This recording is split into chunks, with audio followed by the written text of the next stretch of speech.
Bull Holden Racing Team car number 88. Didn't find the sweet spot yesterday. Took 2 tyres, but didn't have the pace at the back end of the race. He's down the order at the moment. Make that P1 with a 12.5. So he's got 0.2 of a second. Waters comes back with a 12.4 by response. So Waters over Whincup. LeBrock, whose time from earlier is still standing up. Holdsworth comes up into 4th. But what has McLaughlin got for us at the moment? He's done a brilliant job in sectors 1 and 2. He's the fastest at the moment, and McLaughlin now punches a 12.3. Van Gisbergen up 19 positions to 3rd. 8/100ths of a second between McLaughlin and Waters. Again, the margin's crazy tight. Courtney gets it up into 7th, and 0 says the clock. Checkered flag. Checkered flag is now out. Kostecki's moved up into 15th position in the Matt Stone Racing entry. Forward, Bryce Forward, great job, up 4 spots to 6th. Percat to the top with a 12.2. That lap has come from nowhere. Well done, Nick Percat and everybody at Brad Jones Racing. Sensational lap by Nick. Couple of key laps to be finished here. Reynolds is one of them. He just gets one out of the fire because he was at the bottom of the tree. He drops up into 9th. Hazelwood comes up into 7th, teammate to Nick Percat. So the BJR cars look strong out there at the moment. Macaulay Jones just moved up into 12th. Gary Jacobson to 13th. And Mostert, what's he got? Up 9 spots to 13th. That car did not look happy under brakes into 2 and 3 on that aborted lap that we caught. No, it was not nice. Wasn't too much understeer for Chaz, but that, for Nick Percat, he hasn't had a pole in his career before, Croppo. If he can hang on, this will be his first pole position. What a great response from Brad Jones Racing and Nick Percat. So well done to everybody at BJR.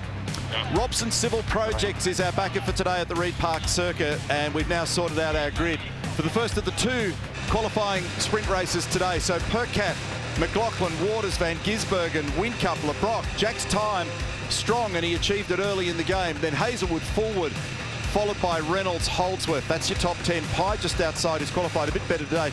His point-to-point racing's been impressive. He only took 2 tyres yesterday, so he'll be a threat. Mostert will be frustrated with that 13th position. And Di Pasquale, no time showing there, and we saw the troubles with Andre Heimgartner. We need to find out what happened to Anton. Is this going to play out for Scott McLaughlin? Gary Jacobson just in the foreground, but I don't think he'll be a factor. He has been a factor. That's unbelievable. That will have cost him.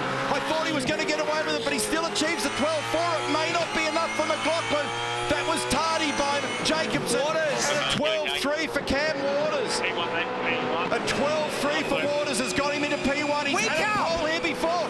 Jamie punches a 12.3. Whincup strikes back. Oh, 15. LeBrock up into 3rd position, so we've got Whincup, Waters, LeBrock, Holdsworth fights back as well. So it's a 12.4 for Lee. Courtney improves his game. He's up into 5th position. What a great session. 15 10,000ths of a second separate, and Percat's on it again. A 12.17. Hazelwood's knocked him off. Hazelwood's done a 12.15. Brad Jones Racing front row of the grid. Wow. Punch and counter punch. Brad Jones Racing. First it was Percat on the provisional pole, and then it was Todd Hazelwood. Mostert's just come up and ruined some parties as well. He's in 3rd spot. So it's not done yet. Hazelwood on the Armour All provisional pole. Anton Di Pasquale under investigation, moves up 17 spots into 4th. It's Hazelwood at the moment from Percat, from Mostert, from Di Pasquale. What a session. This guy has had career best qualifying here previously in Dunlop Super 2. He's also done very well in the main game. He's just nailed an Armour All pole position for the Black Duck seat covers entry for Brad Jones Racing, and that is an extraordinary performance, his very first ever pole. Now this was ordinary on the part of Gary Jacobson. So I thought actually McLaughlin was going to be able to get that done. I didn't think he was a factor at this point, but ran it poorly. You know, it got away from him in the middle of the corner. It's part of the problem, but that you can see McLaughlin shaking his head. But I don't know, Neil, to be fair, I don't reckon there's 3/10 in that. I don't reckon there's 3/10 in it. So 12.4 at the moment. So you have a look at McLaughlin's time. 12.45 plays at 12.15.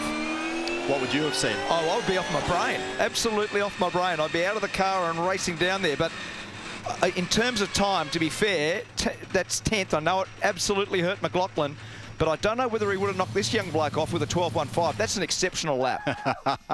Todd Hazelwood celebrating, and as he should. They've got Todd Hazelwood with the pole position over Nick Percat. That's a great storyline from Chaz Mostert.